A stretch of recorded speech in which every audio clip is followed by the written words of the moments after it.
Right. Thank you so much for joining us today. We are here with Dr. Antoine Banks and Dr. Isabella Alcaniz. They are the heads of Diversity, Equity, and Inclusion in our department.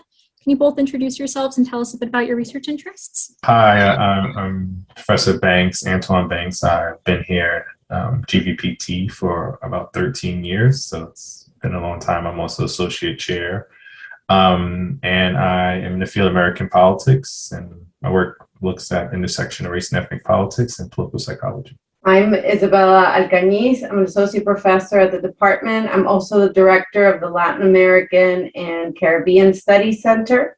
I've been at Maryland for 10 years, and my research focuses on environmental and climate politics and gender politics, mainly in and across Latin America and the Caribbean.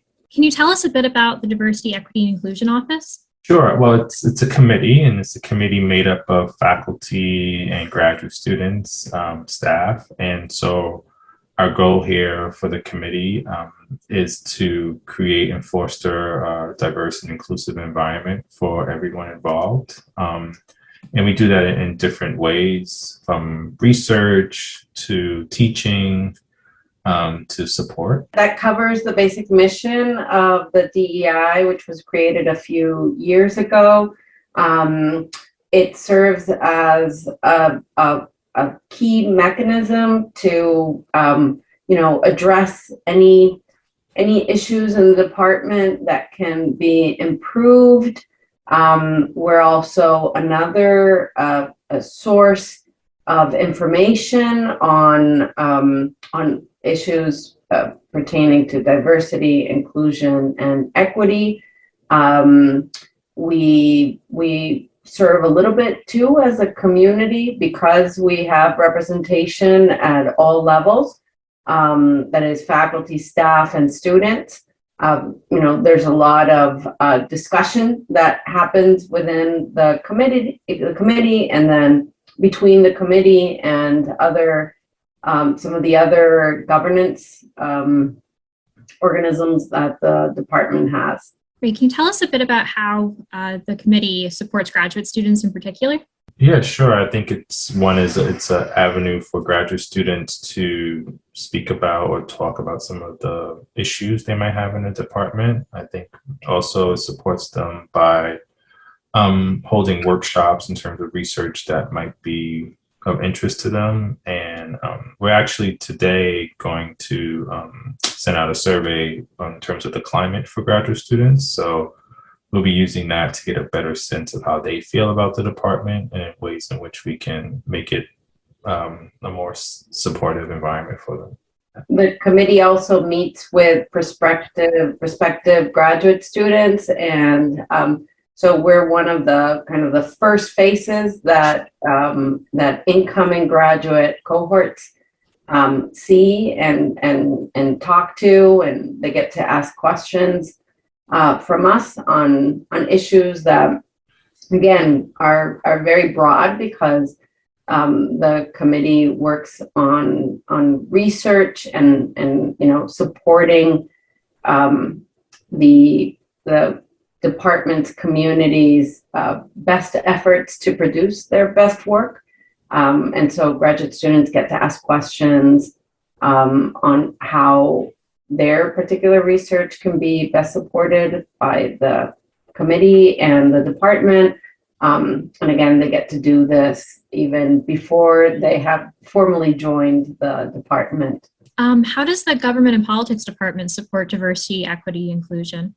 So I think it does it in a lot of ways. One, it's been supportive of creating a DEI committee, right? So, and making that an institutional force within the department.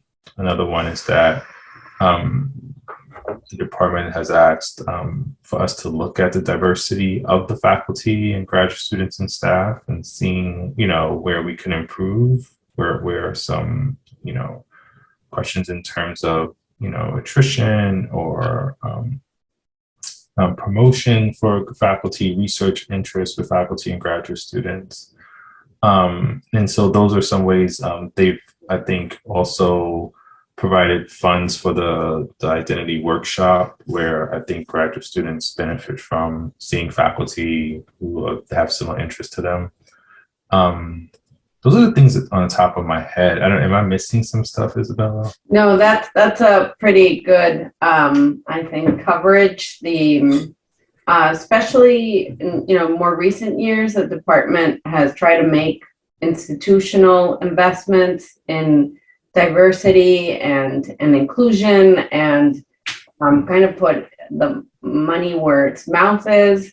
And so through the committee, we get to help the effort to increase diversity and to make the department a more inclusive space.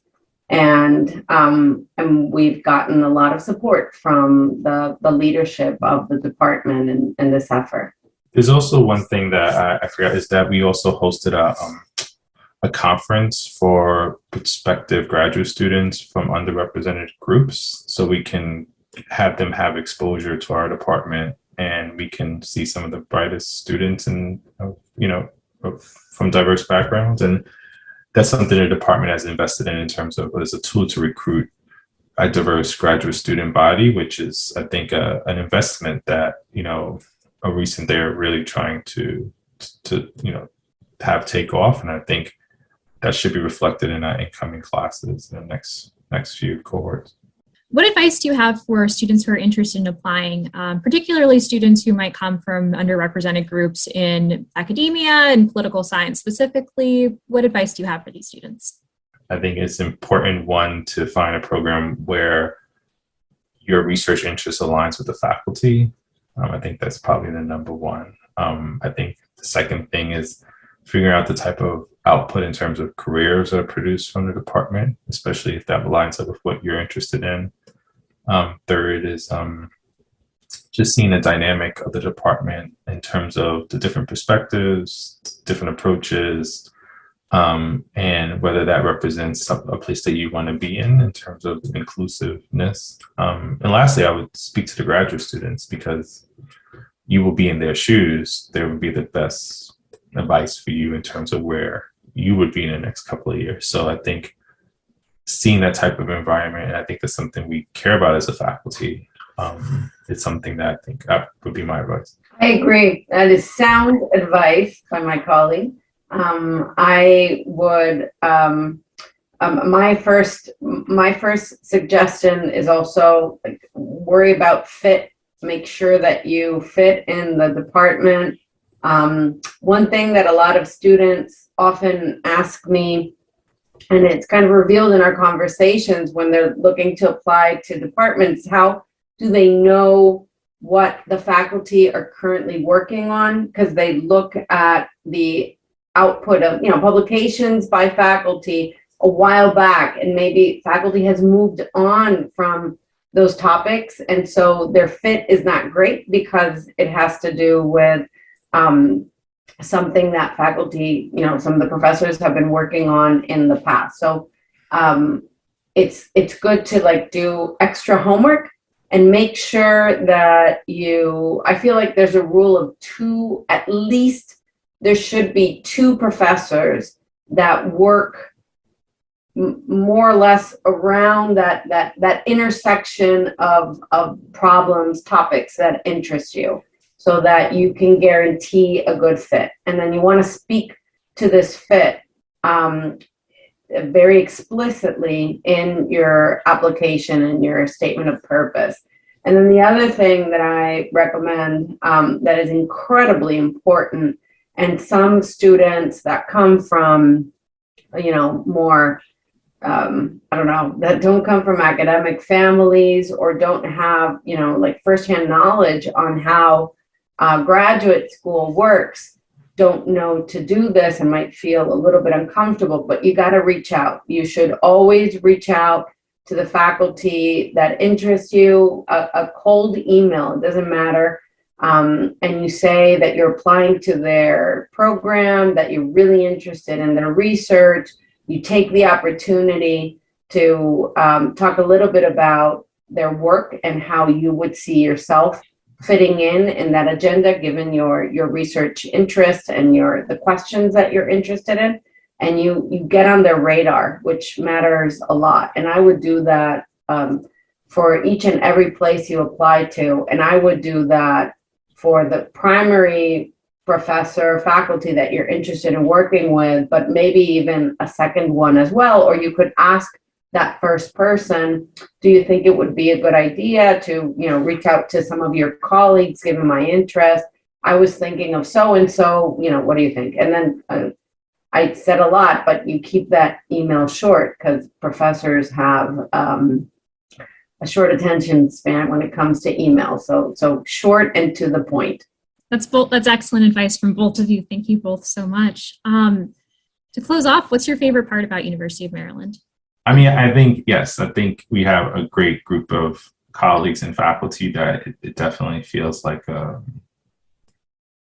it's a really supportive environment. We all, contribute to, growing the department in the eyes that I think we all agree with, but also we all here to support each other and, in terms of their career or research or teaching. So that definitely feels like a very, and I've been here for a while, a good place. I think also what's a great place about Maryland is from the student perspective, you're just going to meet students from just different backgrounds, different experiences, and it just leads to this kind of biodiversity in terms of life and research interest that I think is important to making something better. And I think that's one thing we want to kind of push on with the DEI committee, is that diversity is a good thing intellectually, and